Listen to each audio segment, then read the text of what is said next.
పగలనక రాత్రనక నాకు సేవలు చేసింది. ఏం చేసి తన రుణం తీర్చుకోగలను? ఇక నుంచి ఆవిడ్ని బాగా చూసుకో. కాలు కింద పెట్టనివ్వకుండా అపురూపంగా చూసుకో. నువ్వు ఇక అంతకన్నా ఇంకేం చేయగలవు? అయితే నువ్వు కూడా నేననుకున్నట్టు అనుకుంటున్నావా? ఏ విషయంలో? అదేరా, తను నాతో కాపురం చేయాలన్న నిర్ణయానికి వచ్చినట్టే కదా. అందుకే కదా నాకు ఇన్ని సేవలు చేసింది. నిజమే, ఆవిడ ఆ నిర్ణయం తీసుకున్నట్టయితే ఇన్ని సేవలు చేసుండేవారు కారు. డెఫినెట్గా ఆవిడ మనసు మారినట్టే. అదే నేను ఇందాక నుంచి చెప్పేది. మాధవ్ మనసు మారింది. నిజంగా నేను చాలా అదృష్టవంతుణ్ణి. ఈ విషయం గురించి నేను ఒకసారి మాధవి గారితో మాట్లాడతాను. దాంతో ఆవిడ మనసులో మాట ఏంటో తెలిసిపోతుంది. ఆ పని చేయి. నువ్వు మాట్లాడాక నేను మాట్లాడతాను. అలాగే.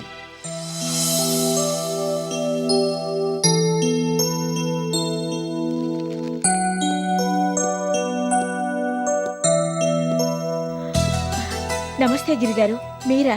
రండి, అలా కూర్చోండి. థ్యాంక్స్. రాజ్మోహన్ రావు ఇందాకే ఇక్కడికొచ్చారు. నేను తనతో మాట్లాడాను. ఎల్లుండి తన పేమెంట్ ఇచ్చేస్తానని చెప్పాను. దాంతో సరేనన్నారు. మిగతా పేమెంట్స్ అన్నీ చేసినట్టే. గ్యారేజ్ వ్యవహారాలన్నీ ఇక సూర్య చూసుకోవచ్చు.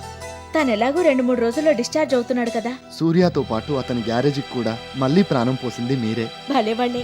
అదేం లేదు, మీరు మాత్రం తక్కువ చేశారా? నిజం చెప్పాలంటే నేను చేసింది ఏమీ లేదు, అంతా మీరే చేశారు. మీరు భలేవాళ్ళు.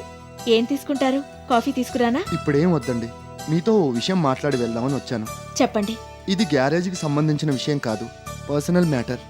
మీరు నన్ను అపార్థం చేసుకోనని చెప్తే మాట్లాడతాను. భలేవాళ్లే, నేనేం అపార్థం చేసుకోను. చెప్పండి. అదే సూర్య గురించి చెబుదామని. ఏముంది, మధ్యాహ్నమే డాక్టర్ గారితో మాట్లాడాను.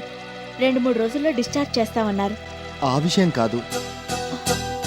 మరి అది అది మీరేదో చెప్పాలనుకుని మొహమాట పడుతున్నట్టున్నారు. మీకు అలాంటి మొహమాటాలేం అక్కర్లేదు. ఫ్రాంక్గా మాట్లాడొచ్చు. నేనేం అనుకోను. చెప్పండి. ఏం లేదు, జరిగిందంతా మర్చిపోయి మీరు సూర్యకు మళ్ళీ ప్రాణం పోశారు. దగ్గరుండి ఎన్నో సేవలు చేశారు.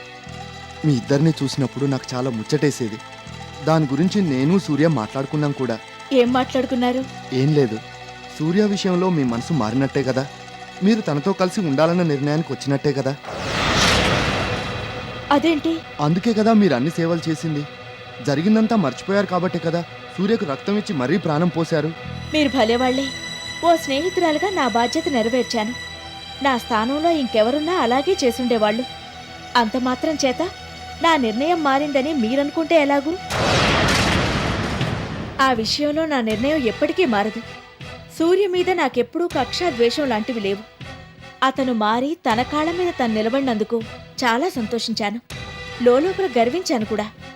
కాకపోతే అతన్నో స్నేహితుడిగానే భావిస్తున్నాను తప్ప నా మాజీ భర్తగా భావించడం లేదు.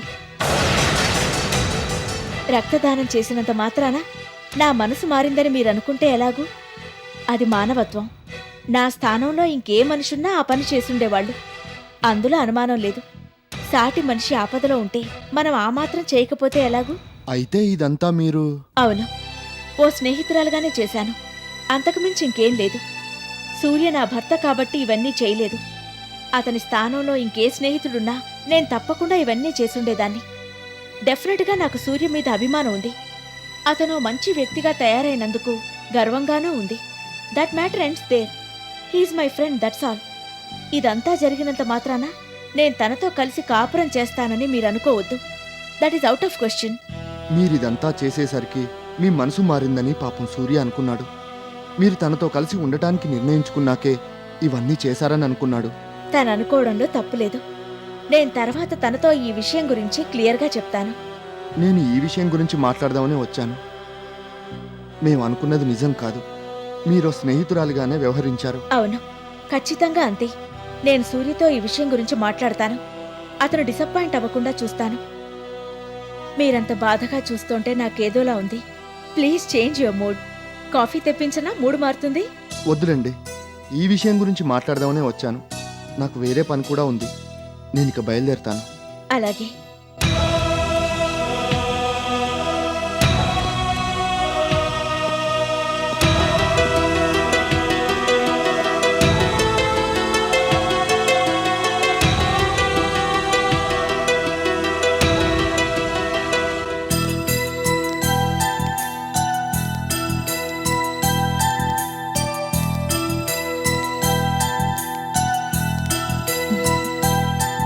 ఈ గ్యారేజ్ వ్యవహారాలన్నీ చక్కదిద్దాను. పెండింగ్ పేమెంట్స్ అన్నీ పే చేశాను. ఇంకే ప్రాబ్లం ఉండదు. నువ్విక హాయిగా నీ పని చూసుకోవచ్చు. నీ రుణం ఎలా తీర్చుకోవాలో అర్థం కావటం లేదు మాధవి. అర్థం కానప్పుడు వదిలేసేయ్. స్నేహితుల మధ్య రుణాలుండవు. నీదెంత మంచి మనసు మాధవి. మేమెవరూ నిన్ను సరిగ్గా అర్థం చేసుకోలేకపోయాం. గతం గతహ అయిపోయింది కదా. ఇప్పుడు అవన్నీ దేనికి? హాయిగా గ్యారేజ్ వ్యవహారాలు చూసుకో. బాగా పైకిరా. నిన్ను చూసి అందరికన్నా ఎక్కువగా నేను గర్వపడతాను తెలుసా? నాకు ఆ విషయం తెలుసు మాధవి, బాగా తెలుసు. Wish you best of luck. నాకు ఆఫీస్లో వేరే పనుంది. నేను బయలుదేరతాను. ఒక్క నిమిషం అలా కూర్చో, నీతో మాట్లాడాలి.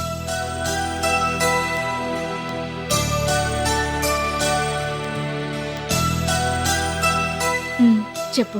ఏం లేదు, ఆ, అది అది ఏదో చెప్పాలనుకుని ఇబ్బంది పడుతున్నట్టున్నావు. నీకు తెలుసు కదా నేను చాలా ఫ్రాంక్ అని. నీ మనసులో ఏ ఉన్నా ఫ్రాంక్గా నాతో చెప్పేసి నేనేం అనుకోను. నిన్ను తప్పు పట్టను, సరేనా? ఏం లేదు మాధవి. నువ్వు నా కోసం ఎంతో చేసావు.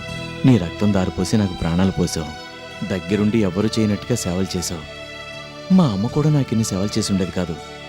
కోర్స్ అసలు ఆ కంపారిజన్ అనవసరం అనుకో. ఇంతకీ నువ్వు చెప్పేదేంటి? నా కోసం నువ్వు ఇంత చేసావంటే అంటే ఏం లేదు, నువ్వు నీ మనసు మార్చుకున్నావు కదూ. నాతో కలిసి ఉండాలని నిర్ణయించుకున్నావు కదూ. అందుకే నాకు అన్ని సేవలు చేసావు కదూ.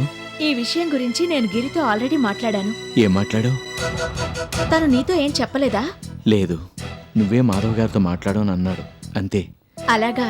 నీతో చెప్పడానికి ఇబ్బంది పడినట్టున్నాడు. చూడు సూర్య, నేను స్నేహితురాల్లాగానే నీకా సేవలన్నీ చేశాను. సాటి మనిషి ఆపదలో ఉన్నప్పుడు ఆదుకోవడం ఏ మనిషికైనా కనీస బాధ్యత అనిపించుకుంటుంది. నేనలాగే నీకు బ్లడ్ డొనేట్ చేశాను. నీ మీద నాకెటువంటి కోపము ద్వేషము లేవు కాబట్టి, నువ్వంటే నాకు అభిమానం కాబట్టి నీకు దగ్గరుండి అన్ని సేవలు చేశాను. అలాగే నీ గ్యారేజ్ వ్యవహారాలు చక్కబెట్టాను. అంతకుమించి ఇంకేం లేదు. ఇదంతా ఓ స్నేహితురాలిగానే చేశాను. మన విషయంలో మాత్రం నా నిర్ణయం మారదు. I'm very sorry. ఈ విషయంలో నిన్ను బాగా డిసప్పాయింట్ చేస్తున్నట్టున్నాను. కానీ ఇంకెప్పుడు నువ్వు దీని గురించి నా దగ్గర ప్రస్తావించొద్దు. నీ బతుకేదో నువ్వు బతుకు. మంచి పేరు ప్రతిష్టలు సంపాదించుకో. నీకు నచ్చిన వాళ్ళని చూసి పెళ్లి చేసుకో. నేను సంతోషపడతాను. నేను మాత్రం వచ్చి నీతో కలిసి కాపురం చేస్తానని మాత్రం ఎప్పటికీ అనుకోవద్దు. అది జరగని పని. I'm very sorry. నా మాటలు చాలా కటువుగా అనిపించొచ్చు. కానీ మనసులో ఉన్నది స్పష్టంగా బయటికి చెప్పేయటం నాకు మొదట్నుంచి అలవాటు. అలా చేయకపోతే అపార్థాలొస్తాయి. అందుకే ఇంత క్లియర్గా చెప్తున్నాను. I'm sorry Surya. I'm just your friend, nothing more. అంటే నువ్వు టేక్ ఇట్ ఈజీ. ఎందుకా బాధ? నువ్వు నేను నీతో కాపురం చేస్తానని ఆశలు పెంచుకోబట్టే నీకీ డిసప్పాయింట్మెంట్ ఎదురయింది. అందుకే బాధపడుతున్నావు. నీ మనసులోంచి అసలు ఆ ఆలోచనని తీసేసేయ్. నీ పనేదో నువ్వు చూసుకుంటూ ఉండు. నీకు నచ్చిన మనిషిని చూసి పెళ్లి చేసుకో. అదే నీకు నాకు కూడా మంచిది. I wish you all the best.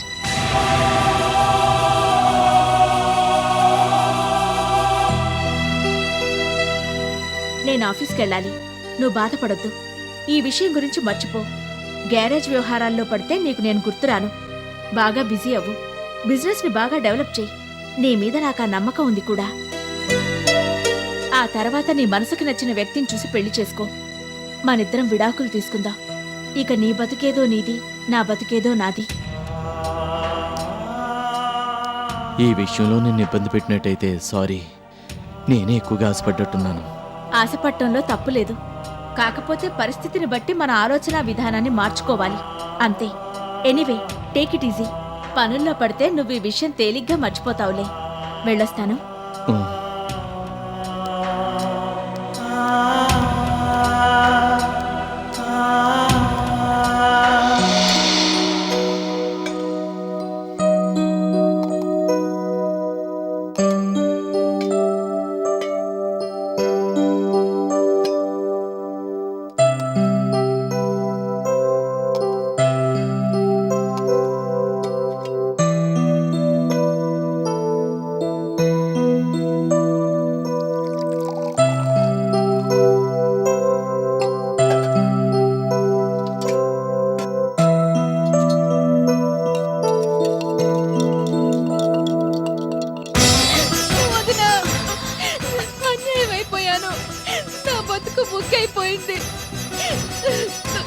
ఏమైంది జలజ?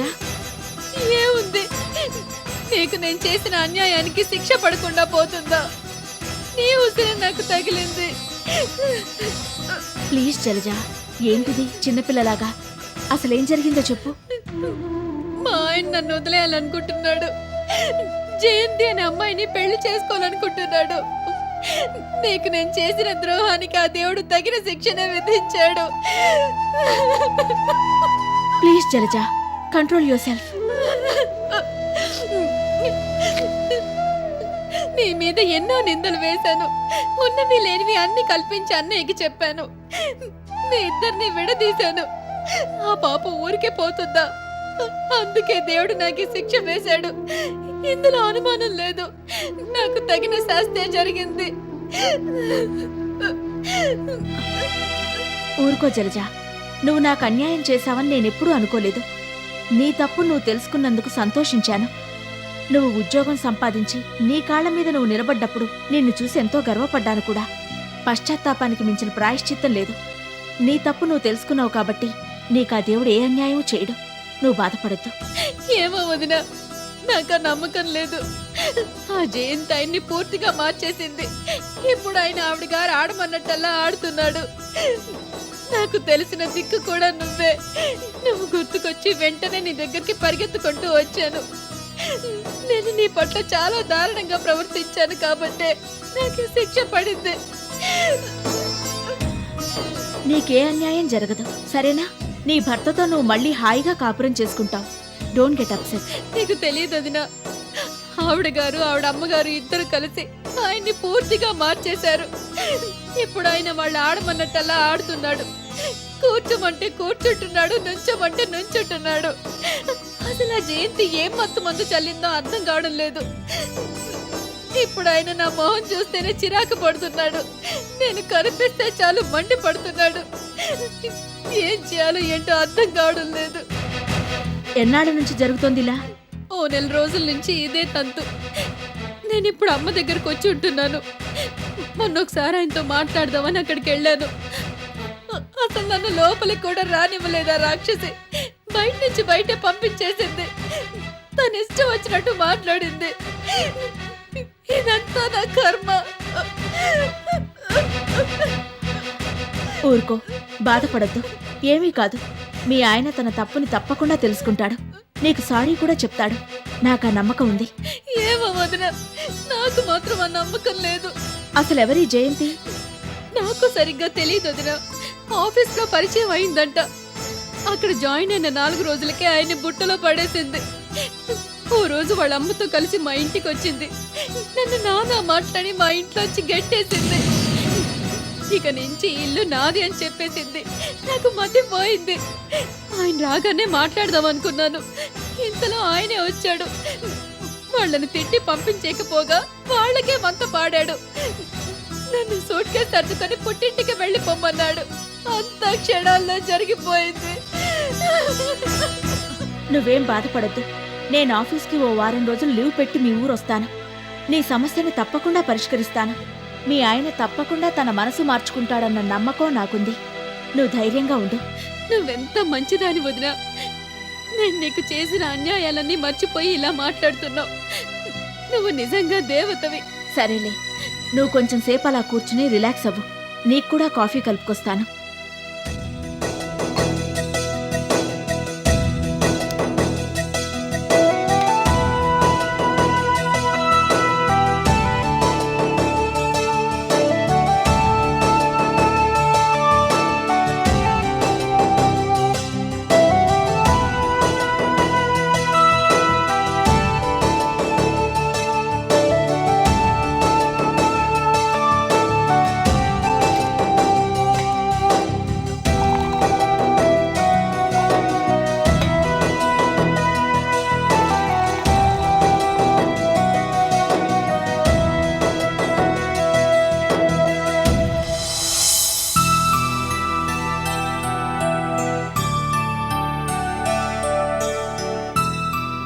నీ సూట్ కేసు ఇటు ఇవ్వదునా, నా గదిలో పెట్టొస్తాను.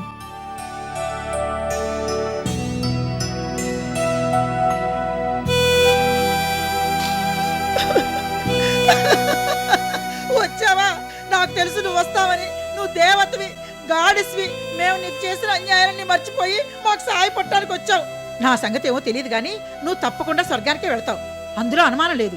ఎలా ఉన్నారు ఆంటీ? ఎలా ఉంటానమ్మా, కూతురు బతుకు బండలైపోయింది. నా లైఫ్ 3 ఏడుపులు 6 మూలుగులు అయిపోయింది. అన్ని ప్రాబ్లమ్సే, వాటుడు అర్థం కావటం లేదు.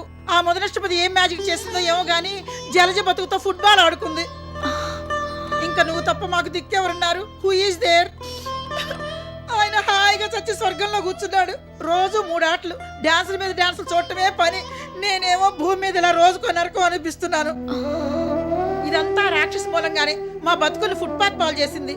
అయినా ఒకళ్ళంటే ఎందుకు? Why blame anybody?